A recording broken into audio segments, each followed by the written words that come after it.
সারাদিনে আর কোনো আমল করতে পারি আর না পারি, নফল আমল হিসাবে এই আমলটা সজ্ঞানে বিশেষ কোনো বিপদ আপদ মুসিবত না হলে আমি আলহামদুলিল্লাহ এই আমলটা কখনো ছাড়ি না, প্রতিদিন করি আলহামদুলিল্লাহ।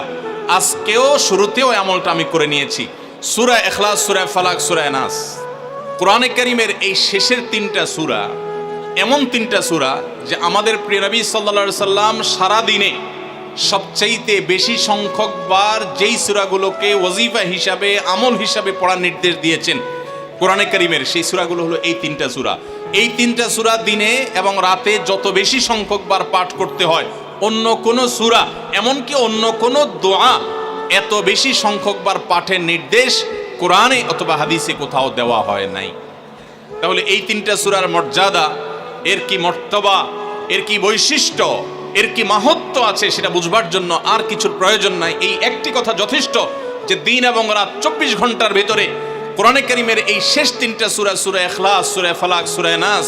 এগুলোকে যত বেশি সংখ্যক বার নবী সাল্লাল্লাহু আলাইহি সাল্লাম পড়ার নির্দেশ দিয়েছেন, তিনি নিজে পাঠ করতেন, এত বেশি সংখ্যক বার অন্য আর কোনো দোয়া, আর কোনো সূরা, আর কোনো আয়াত, আর কোনো কিছু পাঠ করার নির্দেশ আমাদেরকে কোরআন হাদিস দেয় নাই। এখান থেকে এই তিনটার সূরা যে আল্লাহর কাছে কত গুরুত্বপূর্ণ, নবী সাল্লাল্লাহু আলাইহি সাল্লামের কাছে কত গুরুত্বপূর্ণ যে রিপিটেডলি এত বেশি সংখ্যক বার পাঠ করার নির্দেশ দেওয়া হয়েছে, এটা পরিষ্কারভাবে বোঝা যায় কি যায় না বলেন?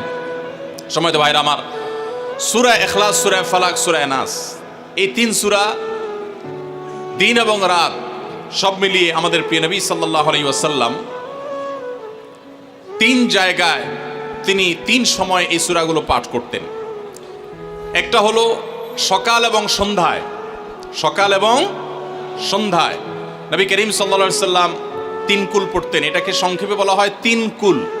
যেহেতু তিন সূরা শুরুতে কুল শব্দটা আছে এই জন্য সংক্ষেপে বলা হয় তিন